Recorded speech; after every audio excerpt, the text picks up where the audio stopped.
I never thought I'd see the day when my own daughter-in-law would spit in my food in front of everyone we know. Yet there I was, 74 years old, at the head of my own table, watching saliva drip from Heather's perfectly lined lips into my plate of roasted salmon. The room fell silent. 50 years of building Caldwell Construction from nothing, of breaking barriers as the first female contractor in Seattle's male-dominated industry. And this is what it had come to. My life's work reduced to this moment of utter disrespect. You think you still run things around here, don't you? Heather's voice was razor-sharp, her manicured finger pointing at my chest. Well, you don't. You're just a relic, Meredith.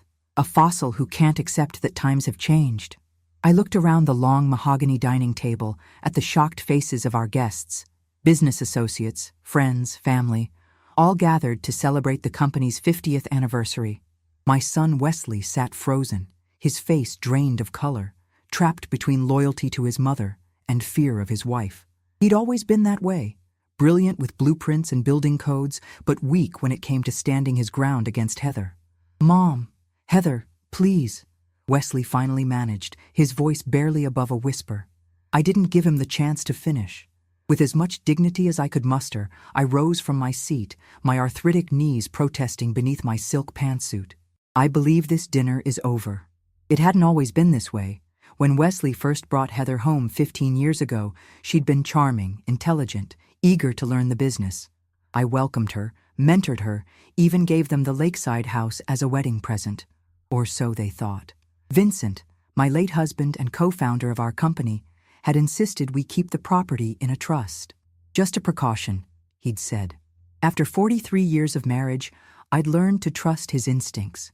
Now, standing in my dining room with the weight of humiliation pressing down on my shoulders, I was grateful for his foresight. "Everyone, please excuse us," I announced, my voice steadier than I felt. "Family matter." The guests awkwardly gathered their belongings, murmuring uncomfortable goodbyes. My oldest friend Ruby squeezed my arm as she passed. "Call me," she whispered.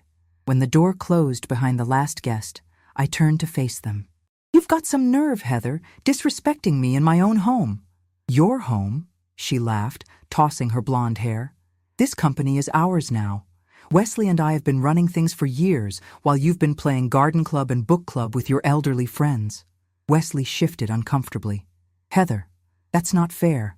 "Not fair?" I kept my voice low, controlled. "I've been in the background because I trusted you both to honor what Vincent and I built. But lately I've been hearing things. Bids mysteriously lost to Apex developers, project delays, cost overruns." Heather's face flushed. "You're paranoid. We've been navigating a difficult market." Funny coincidence, then, that Apex's CEO James Mitchell has been calling you after hours. I saw the flicker of surprise in her eyes. "Did you think Ruby wouldn't tell me? She still handles our phone systems, even in retirement." Wesley turned to his wife, confusion clouding his features. "What's she talking about, Heather?" "Your wife has been feeding information to our biggest competitor," I said flatly. "The competitor who mysteriously underbid us on the Westlake project by exactly 3.8%. The exact margin I would have added for contingencies." "That's absurd!" Heather snapped, but her voice wavered. "Wesley, she's trying to drive a wedge between us. She's always hated me." "I have the phone records," I continued, pulling a folder from the sideboard drawer. "And copies of emails. Isaiah has been gathering evidence for months." Wesley took the folder with trembling hands. "Isaiah? My godfather is investigating us?" "Not you, son. Her." I met Heather's icy glare. "I trusted you with my life's work, with my son's happiness, with my legacy. And this is how you repay me? By selling us out and spitting in my face?" Heather's composure cracked. "You were supposed to be gone by now, retired, out of the way. That was the deal." Wesley's head snapped up. "What deal?" The silence that followed was deafening. I watched my son's face as realization dawned, as years of manipulation began to unravel before his eyes. "There was no deal, Wesley," I said softly, "except the one your wife apparently made with James Mitchell." Later that night, after Wesley had taken Heather to a hotel, he couldn't bear to look at either of us, he'd said, I sat alone in my study, the lights of Seattle twinkling across the water. Ruby called, as I knew she would. "You finally confronted them," she said. not a question. Heather spat in my food, Ruby, in front of everyone. My voice broke, the humiliation washing over me anew. Oh, Mary. Ruby's voice was soft with sympathy. What will you do now? I looked down at the papers on my desk. The trust documents for the Lakeside house. The whistleblower report from Zoe Bennett about Heather's interference with project specifications. The evidence Isaiah had compiled of corporate espionage. What Vincent always said I should do when backed into a corner. I straightened my shoulders. I'm going to rebuild from the foundation up. The house? Everything. I felt a surge of the old determination that had carried me through decades in a man's world. Starting tomorrow, Heather Caldwell will learn what happens when you cross the woman who laid the first brick of Caldwell construction with her own 2 hands. I didn't sleep that night. Instead, I sat at my desk until dawn, making calls, sending emails, setting my plan in motion. By morning, I'd spoken with Isaiah about the legal proceedings, with the bank about freezing certain accounts, and with Zoe about a complete audit of recent projects. As the sun rose over Lake Washington, casting golden light across the water, I made one final call to the security company that monitored the lakeside property where Wesley and Heather lived, the house that was still legally mine. Yes, I need to change the access codes, I said, my voice stronger than it had been in years. Immediately. The next day, Heather would return to find herself locked out of the life she'd tried to steal from me. It wasn't just a house she was about to lose, it was everything she'd schemed for, and I would be there to watch it happen. I arrived at the Lakeside house just after 9 in the morning. The October air was crisp, carrying the scent of pine and impending rain across Lake Washington. I parked my Volvo, a practical car Vincent had insisted I keep even after he bought that ridiculous sports car for himself, at the end of the long driveway, giving me a clear view of what was about to unfold. 15 minutes later, Heather's white Range Rover pulled up. She emerged wearing oversized sunglasses despite the cloudy day, probably to hide whatever state her eyes were in after last night's confrontation. She carried herself with that artificial confidence I'd watched her perfect over the years.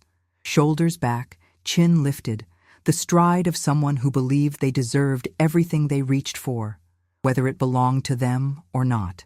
I watched as she punched in the security code at the front gate. Once, twice, 3 times. Her movements becoming increasingly agitated with each failed attempt. She finally resorted to the intercom, then her cell phone. I could imagine her perfectly manicured nail, tapping impatiently against the screen as she tried to reach Wesley. What she didn't know was that Wesley was sitting in Isaiah's office downtown, reviewing the full extent of his wife's betrayal. The evidence was damning. Not just corporate espionage, but embezzlement too. Nearly $340,000 siphoned from company accounts through falsified vendor payments, all traced back to a hidden account in Heather's maiden name. I stepped out of my car just as Heather ended her call, her face twisted in frustration. She spotted me immediately, her body stiffening. "What did you do?" she demanded as I approached the gate, my cane supporting my slow but deliberate steps. After years of climbing scaffolding and navigating construction sites, my knees weren't what they used to be. "I changed the locks to my house," I replied simply, "and the security codes." "Your house?" Heather's laugh was brittle. "This hasn't been your house in a decade. You gave it to us as a wedding present." I reached into my handbag and removed a document folder, extending it through the gate's iron bars. "That's what you were meant to believe. The house was never transferred to your names. It's been held in the Caldwell Family Trust, with me as the sole trustee since Vincent's death." Heather snatched the papers, her hands trembling slightly as she scanned them. I'd highlighted the relevant passages, a small courtesy, though she deserved none. This is ridiculous. Wesley will never allow this. Wesley doesn't have any say in the matter. And given what he's learning about you right now, I doubt he'll be inclined to fight me on it." The color drained from her face. "What are you talking about?" "Isaiah is walking him through the evidence as we speak. The calls to James Mitchell, the falsified vendor accounts, the offshore account in your name." I leaned closer to the gate. "You didn't really think you could steal from me without consequences, did you?" For a moment, genuine fear flashed in her eyes, quickly replaced by cold fury. "You vindictive old bitch! You think you've won? Wesley won't believe any of this. He loves me. Maybe he does. Love makes fools of us all at times. I thought briefly of Vincent, of how blindly I'd trusted him until discovering his affair with his secretary 20 years into our marriage. We'd worked through it, rebuilt, but the scar remained. But Wesley is also a businessman, and the evidence is irrefutable. You have no right! Heather's voice rose, echoing across the water. A pair of kayakers paused to stare from the lake. All my things are in there. My clothes, my jewelry, your collection of designer handbags, the artwork you insisted was an investment, the $3,000 espresso machine that Wesley paid for? I nodded. Yes, they're all still there. For now. What does that mean? It means you have exactly 48 hours to make arrangements to collect your personal belongings. After that, anything left behind will be considered abandoned property. I turned to walk back to my car, then paused. Oh, and Heather, only your personal effects. The furniture stays. The electronics stay. Anything purchased with Caldwell money stays. You can't do this to me. I faced her fully then, allowing her to see the steel that had carried me through decades in an industry that had wanted nothing more than to see me fail. I built this house, I said quietly. Did you know that? Not just the company that constructed it. Me, personally. I laid out the plans with Vincent at our kitchen table. I selected every beam, every fixture. I was on site daily, my hands in the work even as the company grew. This house is more than property to me. It's a testament to what I created from nothing. I gestured to the sprawling glass and cedar structure behind her. And you thought you could take it while destroying everything else I built? Something shifted in Heather's expression. Not remorse. She wasn't capable of that. But perhaps the first real understanding of who she was dealing with. What about Wesley? She asked, her voice smaller now. That's between you and him, but I suggest you prepare yourself. Isaiah is very thorough. I left her standing at the gate, staring after me with hatred burning in her eyes. I felt no satisfaction, only a bone-deep weariness and the resolve to set things right. Back at my downtown condo, the place I'd moved to after gifting the lake house to Wesley and Heather, I found Ruby waiting with a pot of tea and a folder of her own. How did it go? She asked, pouring a cup of Earl Grey. About as expected. I eased into my favorite chair, my knees aching from the morning's confrontation. She was surprised, then angry, then threatening. Ruby snorted. Threatening what? To tell people that her mother-in-law reclaimed her own property after catching her stealing and spitting in her food? I doubt the narrative she spins will be quite so accurate. I accepted the tea gratefully. What did you find? Ruby had been my right hand at Caldwell Construction for 40 years before retiring. While I handled the building and client relations, she managed the books with a precision that bordered on artistry. If anyone could untangle what Heather had done to our company, it was Ruby. It's worse than we thought. She opened the folder, spreading financial statements across my coffee table. She's been skimming for at least 3 years, but that's just the obvious stuff. The real damage is in the contracts. For the next hour, Ruby walked me through a web of manipulation so intricate it would have impressed me if it hadn't been designed to destroy my life's work. Heather had gradually steered our most profitable clients toward apex developers, always with plausible deniability. A delayed permit here, an overlooked requirement there, just enough to make Caldwell look increasingly unreliable, while Apex swooped in with miraculous solutions. She's been setting us up to fail, I said, the full picture finally clear. So James Mitchell could buy us out at a bargain price. And Wesley never suspected? Wesley sees the best in people, always has. It was both his greatest strength and his most profound weakness. He trusted her to handle the client relations while he focused on the engineering and execution. Ruby reached across the table and covered my hand with hers. Her fingers were gnarled with arthritis like mine, the hands of women who had worked hard all their lives. What's your plan, Mary? First, secure what's mine.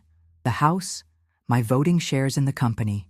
I sipped my tea, feeling the warmth spread through my chest. Then rebuild what she tried to destroy. And Wesley? The question hung in the air between us. My only child, my greatest pride and deepest frustration. That depends on him, I said finally. On whether he can see the truth for what it is, not what he wishes it to be. Ruby nodded, understanding the weight behind my words. She'd been there through it all. Wesley's childhood, his rebellious years, his marriage to Heather despite my reservations. "You should talk to Zoe Bennett," Ruby said after a moment. "That young architect Heather tried to push out last year? She's been documenting everything." Smart girl. I always liked her. I made a mental note to call Zoe. We would need allies within the company for what came next. By evening, the storm that had been threatening all day finally broke. Rain lashed against the windows of my condo as I sat in semi-darkness, watching the city lights blur through the downpour. My phone had been ringing intermittently. Wesley, according to the caller ID. I wasn't ready to talk to him yet. Not until I'd processed my own feelings about his role in all this. Had he been completely blind to his wife's machinations? Or had he chosen not to see? Either way, I needed time before I could face him without the anger and disappointment bubbling too close to the surface. A sharp knock on my door startled me from my thoughts. I wasn't expecting anyone, and the concierge usually called up before sending visitors to my floor. Through the peephole, I saw Wesley, soaking wet and looking utterly broken. For a moment, I considered not answering. Then I remembered him as a child, coming to me with scraped knees and tear-stained cheeks, seeking comfort I had always provided. I opened the door. "Mom." His voice cracked on the single syllable. He looked like he'd aged a decade since yesterday. "Can I come in?" I stepped aside wordlessly. He entered, dripping on my entryway tile, making no move to remove his wet coat. "Is it true?" he asked. "All of it? The evidence Isaiah showed me?" "Yes." He nodded slowly, as if he'd already known the answer, but had needed to hear it from me. "And the house?" "Also true. It was never in your names. The trust was Vincent's idea, but I agreed to it. Because you didn't trust Heather." "Not a question. Because I've spent a lifetime building things to last, Wesley. Structures, businesses, families. I wasn't about to let any of them crumble because I failed to install a proper foundation." He ran a hand through his wet hair, his wedding ring catching the dim light. She's been calling me all day, telling me you've lost your mind, that you're trying to destroy our marriage out of jealousy or spite. And what do you think?" Wesley looked at me then, really looked at me, perhaps for the first time in years. Not as an aging mother to be humored, but as the woman who had built an empire from nothing, who had raised him alone after his father's death, who had survived everything life had thrown at her. "I think," he said slowly, "that I've been a fool."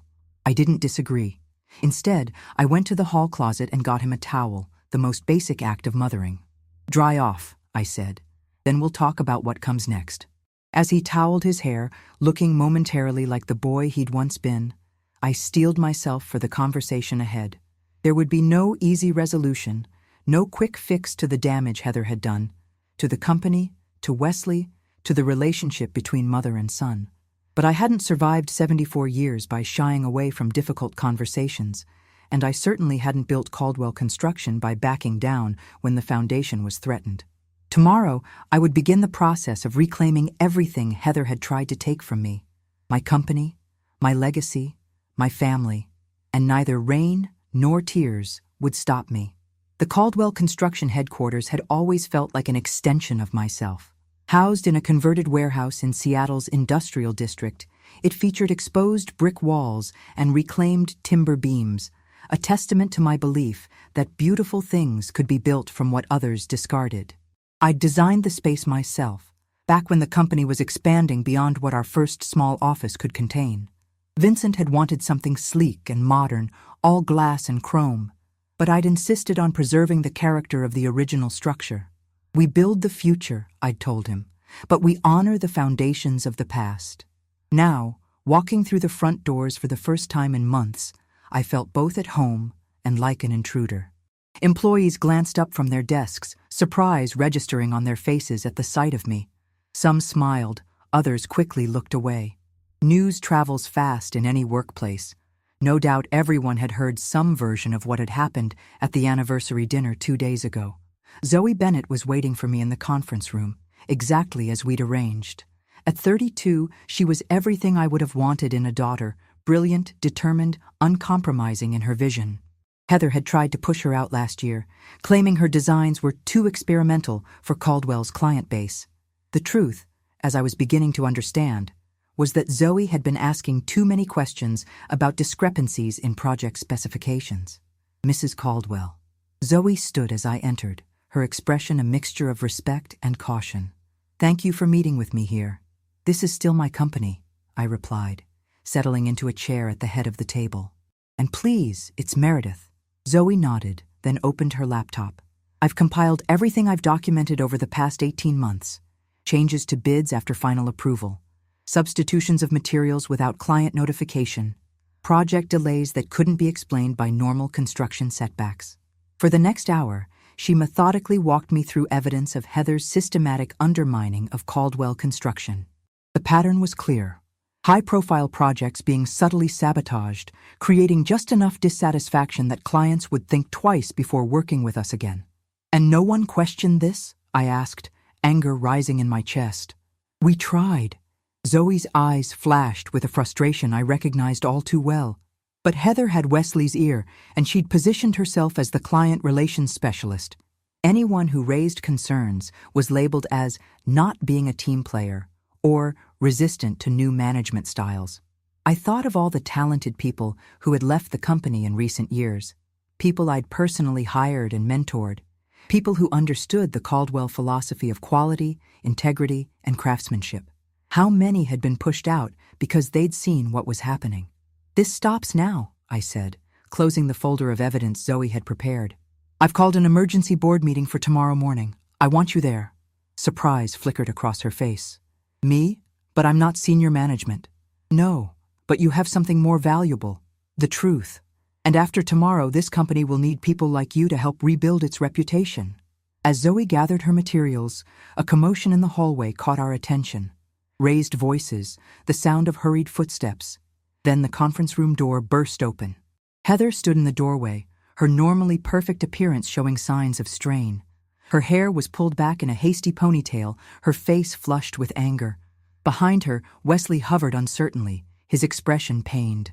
"Well, isn't this cozy?" Heather spat, her gaze darting between Zoe and me. The queen bee and her new favorite, plotting in secret. "There's nothing secret about a meeting in the company conference room," I replied evenly. "Though I understand why you might be confused about the concept of appropriate business practices." Heather's eyes narrowed. "You think you're so clever, don't you? Turning everyone against me, including my own husband. You did that yourself when you decided to betray this company. And your family." I turned to Wesley. "Why is she here?" My son looked exhausted, dark circles under his eyes, testament to what must have been a sleepless night. "She insisted on coming when she heard you were in the building. I couldn't stop her." "Couldn't or wouldn't?" I studied him, trying to gauge where he stood in all this. Our conversation last night had ended unresolved, with Wesley too overwhelmed by the revelations about his wife to make any definitive decisions.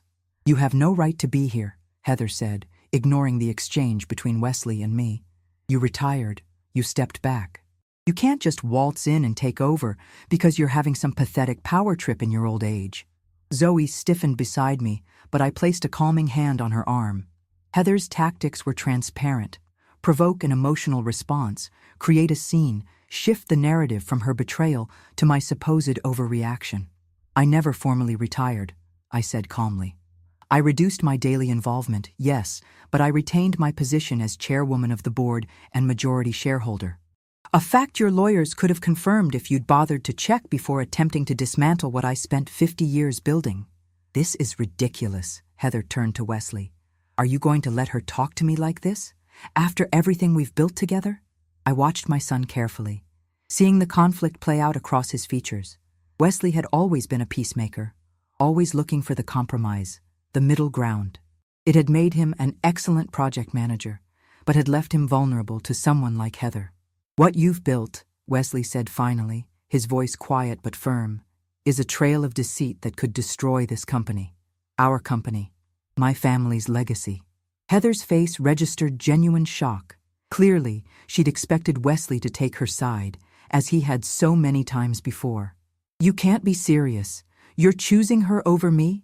Your mother over your wife?" "I'm choosing the truth," Wesley replied. And the evidence is overwhelming, Heather. She turned to me then, her expression hardening into something truly ugly.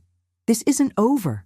You think you've won because you've got your precious house back and your son is momentarily confused by your lies? You have no idea what I'm capable of. Actually, I said, rising from my seat, I have a very clear picture of what you're capable of. That's why I've already instructed Isaiah to contact the authorities about the embezzlement, and why the board will be voting tomorrow on whether to pursue criminal charges. The color drained from Heather's face. You wouldn't dare. Try me. I stepped closer, lowering my voice so only she could hear. You spat in my food in front of everyone I respect.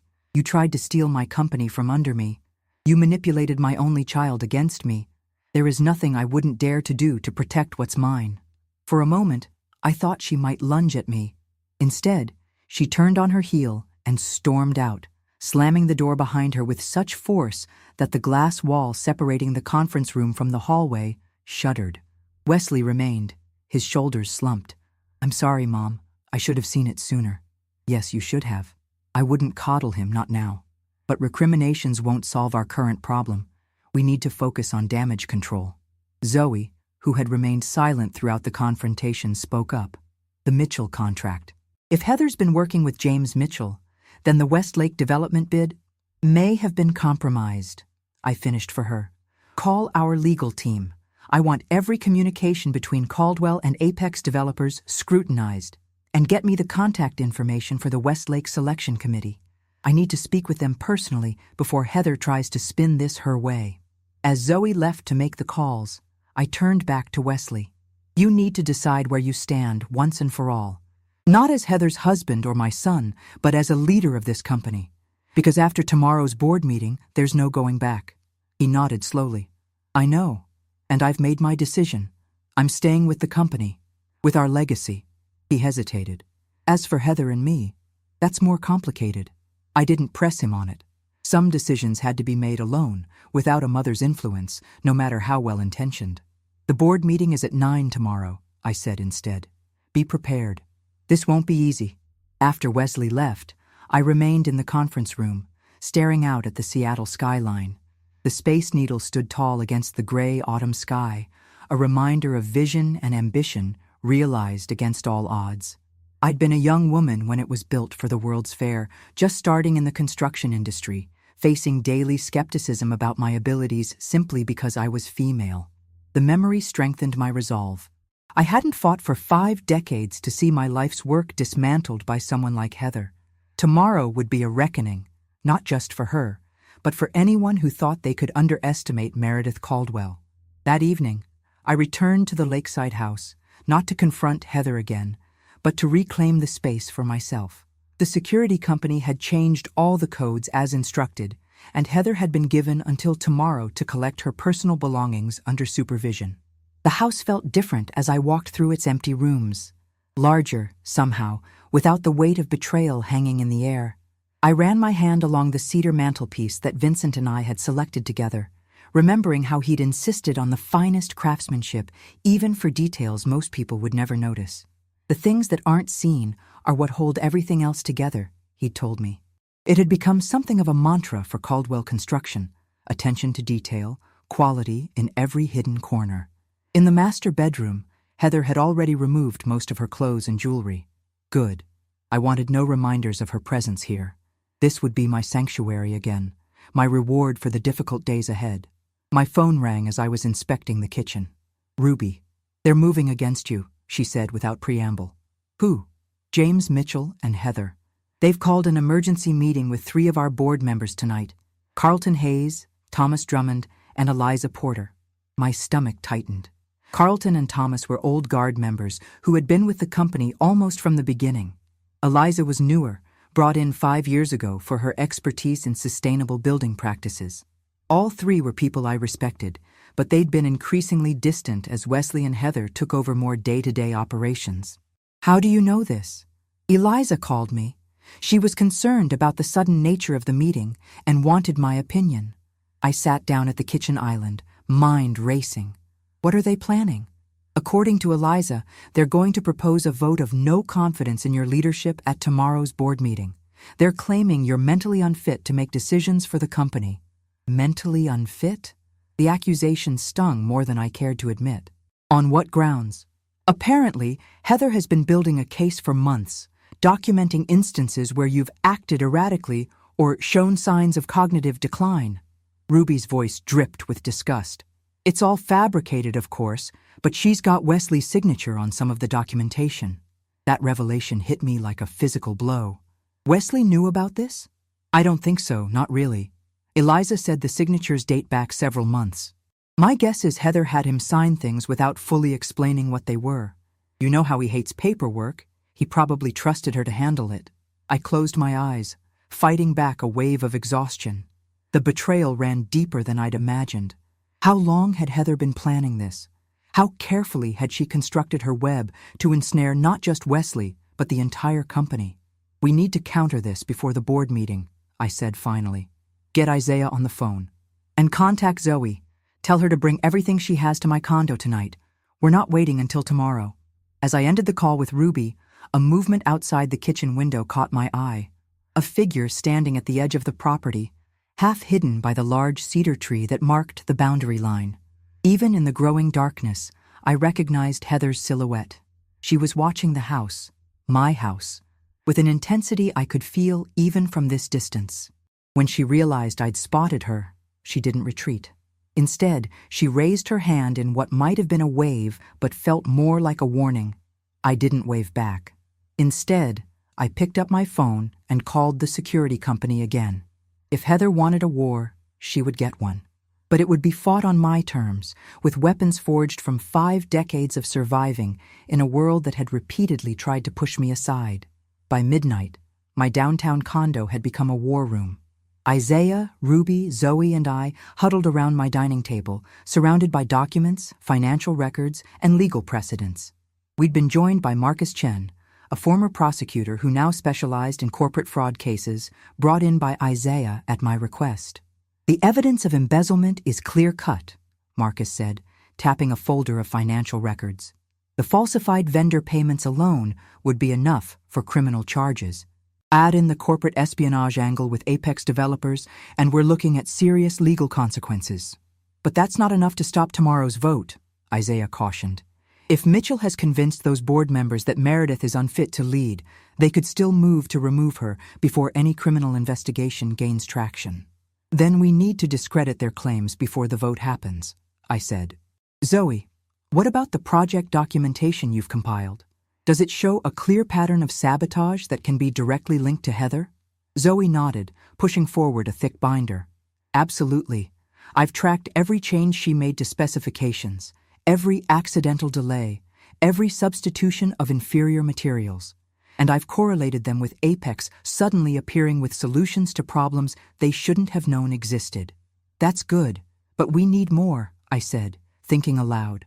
We need to prove that my cognitive abilities are completely intact and that this is a calculated attack. Ruby reached for her laptop. What about the security footage from the anniversary dinner? If we can show the board what actually happened, Heather spitting in your food, deliberately provoking you, it undermines her claim that you're having episodes of irrational anger. I hadn't even thought of the security cameras.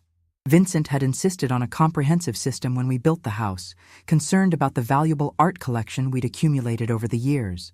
The system had been upgraded several times since then, with high-definition cameras covering every area of the main floor, including the dining room. Get the footage, I instructed Isaiah, and we need to speak with each board member individually before the meeting. Not just Carlton, Thomas, and Eliza, but everyone. We need to present our case one-on-one, without Heather or Mitchell there to counter it. The night stretched on as we refined our strategy. Around 3 a.m, as Marcus and Isaiah were preparing to leave, my phone rang again. Wesley. I stepped into the hallway to take the call. It's late. Is everything all right? No. His voice was strained. I just found out what Heather's been doing. The documentation about your mental state, the signatures she got from me. Mom? I swear I didn't know. Where are you now? I asked, keeping my voice steady, despite the emotion threatening to break through. At a hotel downtown. I couldn't stay in the house after I confronted her about it. She admitted everything, Mom. Said it was for my own good, for the company's good, that you were becoming a liability. I closed my eyes, picturing my son alone in some sterile hotel room, his world collapsing around him. Despite everything, my heart ached for him. Come to my condo, I said. Now. We're preparing for tomorrow's board meeting, and you need to be part of this. There was a pause, then. I'll be there in 20 minutes. As I ended the call, I caught Ruby watching me from the dining room doorway, concern etched on her weathered face. He didn't know, I told her. Do you believe that? I considered the question carefully. Yes. Wesley has many flaws, but deliberate cruelty isn't one of them. He was manipulated, just as we all were. The difference is, he was closest to the source. Ruby nodded slowly. What will you do if we can't stop the vote tomorrow? The question hung in the air between us, heavy with implication. If the board voted to remove me, if Heather and Mitchell succeeded in their coup, what then? If that happens, I said, straightening my shoulders, then they'll learn what I learned 50 years ago when I was the only woman on a construction site in Seattle. And what's that? I smiled grimly. That sometimes the only way forward is to tear the whole structure down and start again from the foundation up. The Caldwell Construction boardroom was silent as the security footage played on the large screen. 15 pairs of eyes watched as Heather leaned over my plate at the anniversary dinner, her lips parting slightly, the unmistakable act of spitting captured in high definition. The timestamp in the corner showed this occurring just seconds before she launched into her tirade about my supposed incompetence. When the video ended, I let the silence stretch, allowing the impact to settle over the assembled board members. Carlton Hayes, 78 years old and one of Vincent's oldest friends, removed his glasses and rubbed the bridge of his nose, his expression troubled. Thomas Drummond stared at his folded hands on the polished table, while Eliza Porter's gaze met mine with newfound understanding. James Mitchell, CEO of Apex Developers, sat stiffly at the far end of the table. He'd arrived with Heather just minutes before the meeting started, both of them radiating false confidence. That confidence had evaporated the moment Isaiah announced we would begin by reviewing security footage from the anniversary dinner. This is what Mrs. Caldwell has been subjected to, Isaiah said, his voice measured as he addressed the board. Not an isolated incident, but the culmination of a systematic campaign to undermine her authority and destabilize the company she built. I rose then, feeling every one of my 74 years but refusing to show it. For 50 years, I have led this company with integrity. I've weathered recessions, market crashes, and changing industry standards.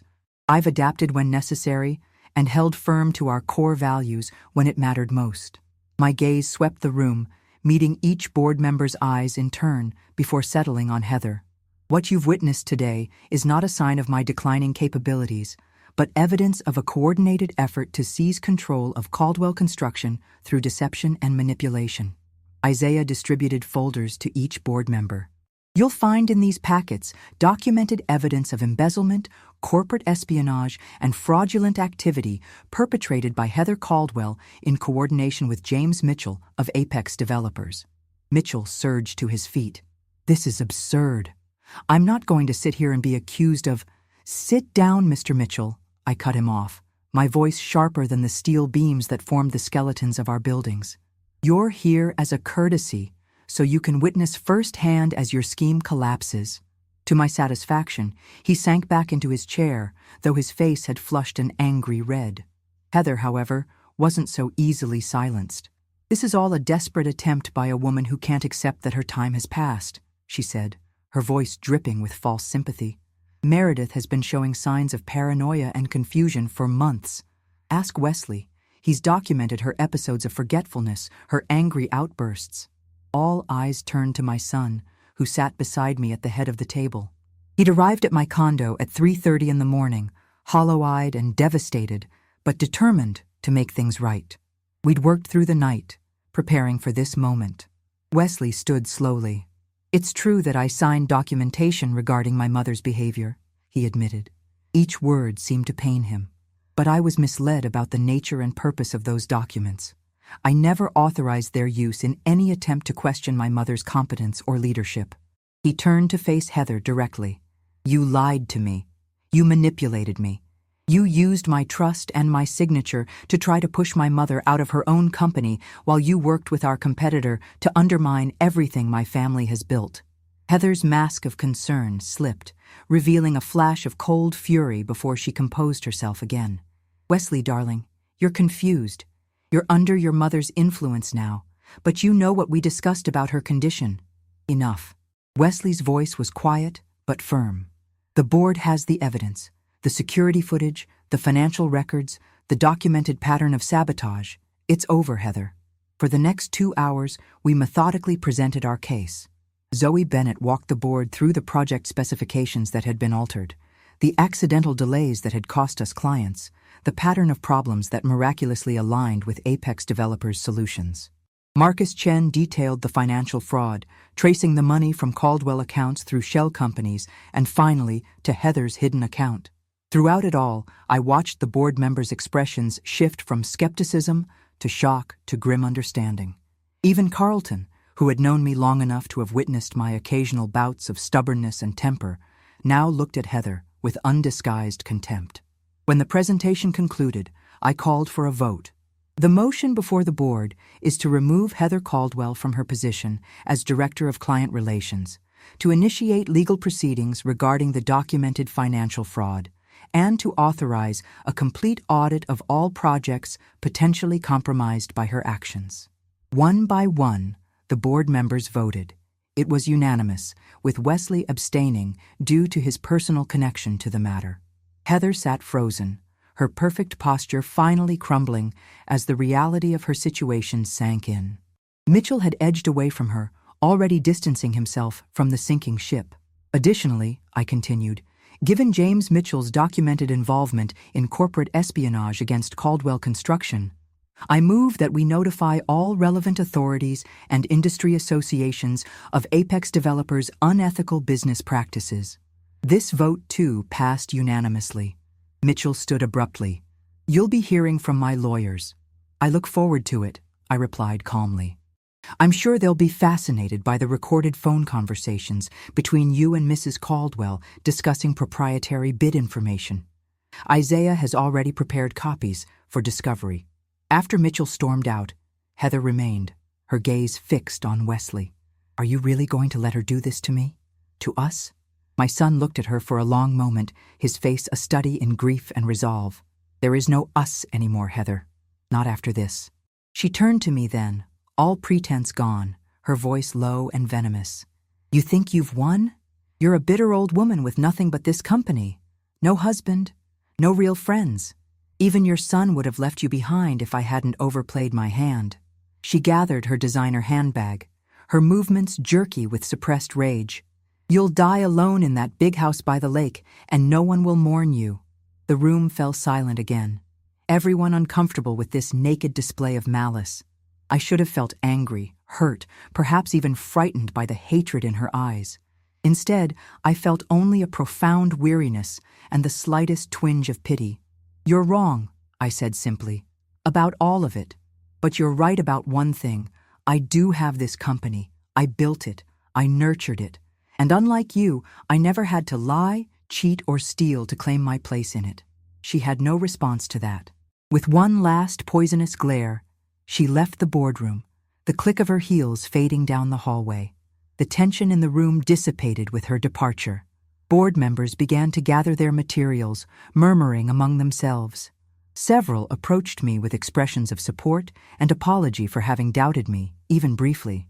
I accepted their words graciously, though I filed away the knowledge of who had been quick to believe the worst about me. Wesley remained seated as the room emptied, his face in his hands. When only the two of us remained, I placed my hand on his shoulder. It's not your fault, I said. He looked up, his eyes red-rimmed. Of course it is. I brought her into our lives. I gave her access to everything. I signed those documents without reading them carefully. I chose to believe her over you when things started going wrong at the company. Yes, I agreed, not sugarcoating the truth. You made mistakes, serious ones. But you didn't do it maliciously, and you stood up when it mattered most. He shook his head. That doesn't make it right. The damage she's done, to the company, to our relationship, to my own self-respect, It can't be undone with one board meeting. No, I acknowledged, but it can be repaired over time, like any structure worth saving. Later that afternoon, I returned to the lakeside house, my house, with a strange mixture of triumph and exhaustion weighing on my shoulders. The day's events had unfolded according to plan. Heather exposed, Mitchell neutralized, the company secured. Yet victory felt hollow in the face of my son's pain and the knowledge of how close we'd come to losing everything. Ruby arrived an hour later with a bottle of the single malt scotch Vincent and I had always saved for special occasions. Without a word, she poured 2 glasses and handed one to me.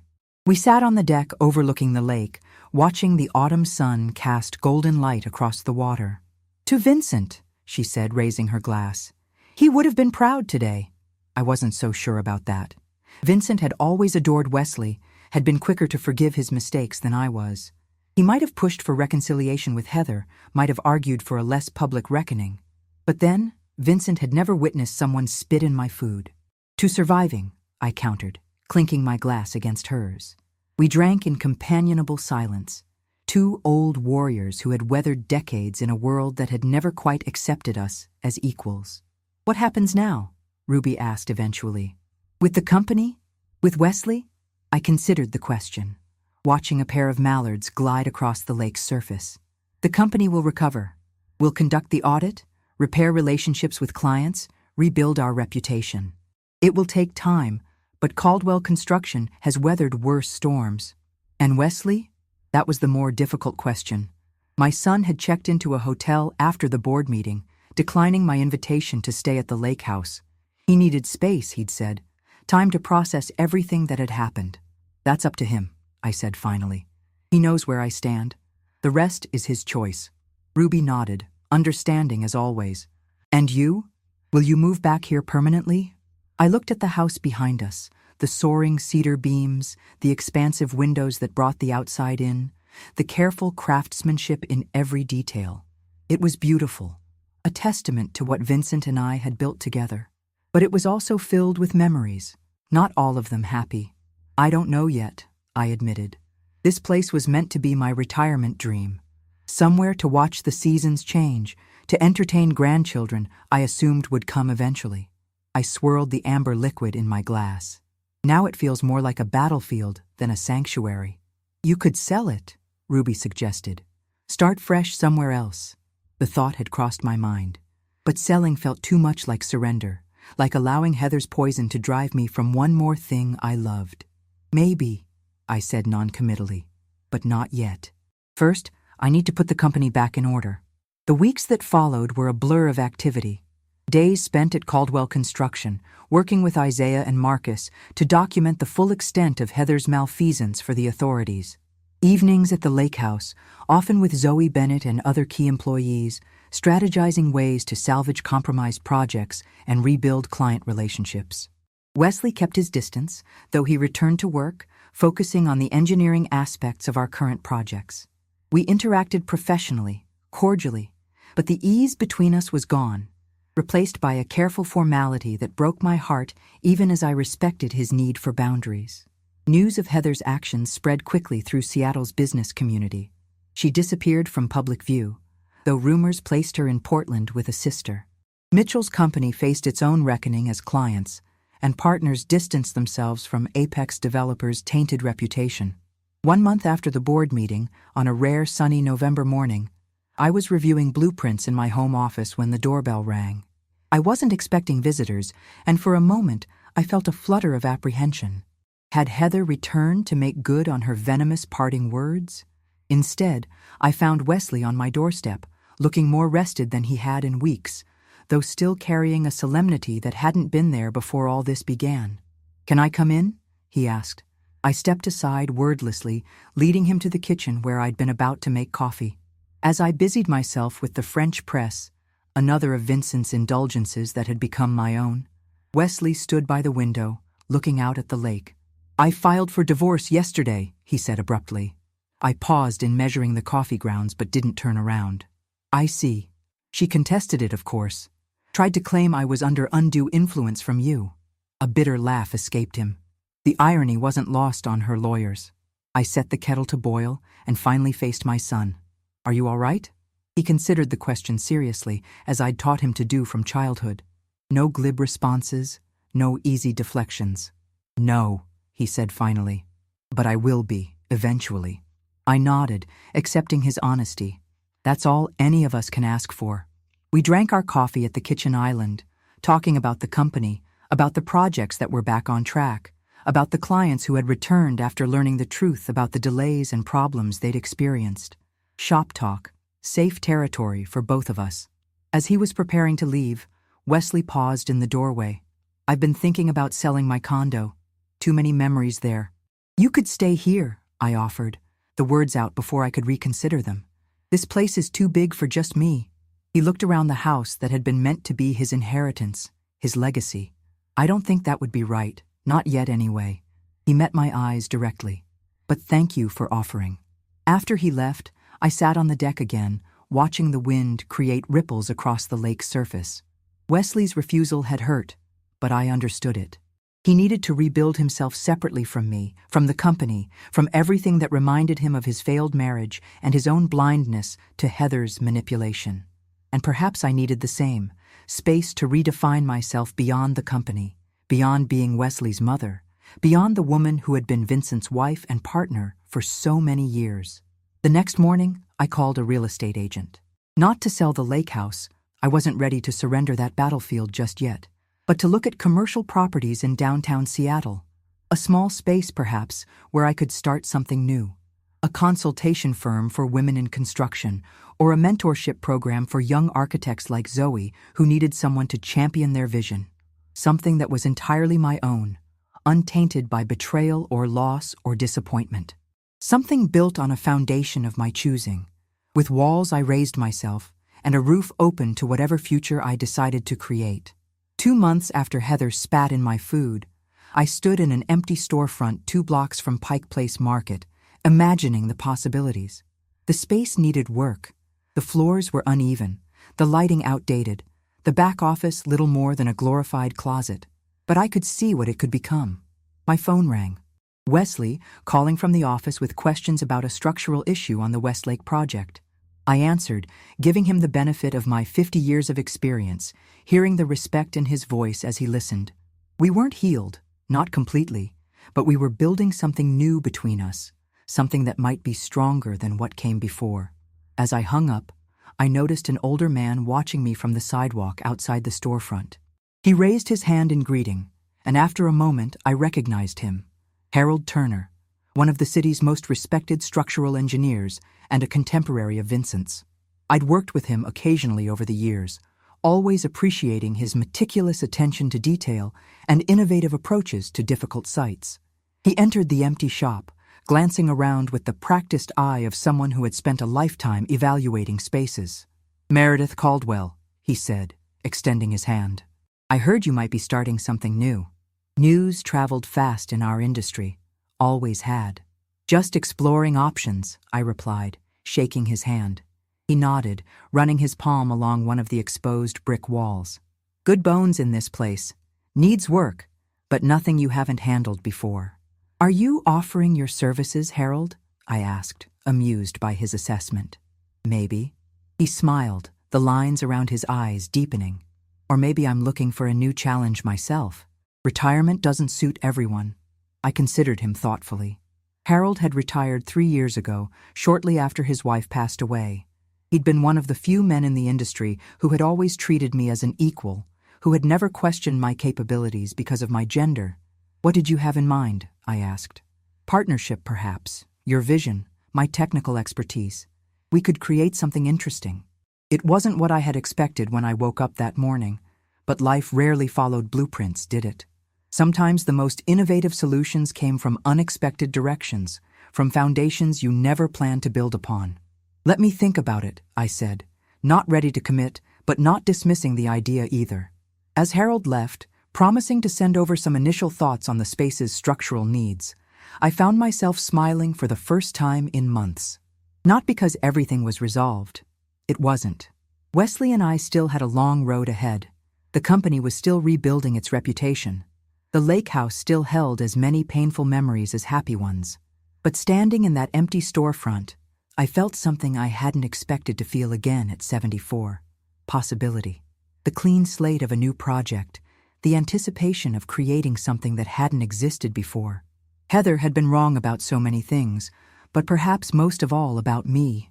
I wasn't just a bitter old woman with nothing but a company. I was a builder, a creator, a woman who had faced down every obstacle a male-dominated industry could throw at her and was still standing. And if there was one thing I knew how to do better than almost anyone, it was how to start from the ground up, how to transform an empty space into something remarkable, how to look at nothing and see the potential for everything. I locked the storefront, making a mental note to call the real estate agent and make an offer. As I walked toward my car, I caught my reflection in a shop window. Silver hair, lines of experience etched around my eyes and mouth, shoulders still straight despite the weight they'd carried. Meredith Caldwell, 74 years old, starting over again, and not a speck of anyone else's saliva in sight. If you've been following my story, you know just how much I've been through. Hit that subscribe button so you don't miss what I do next with this empty storefront. It's going to be spectacular. And if you're dealing with your own Heather in your life, leave a comment below. Sometimes the best revenge is simply rebuilding stronger than before.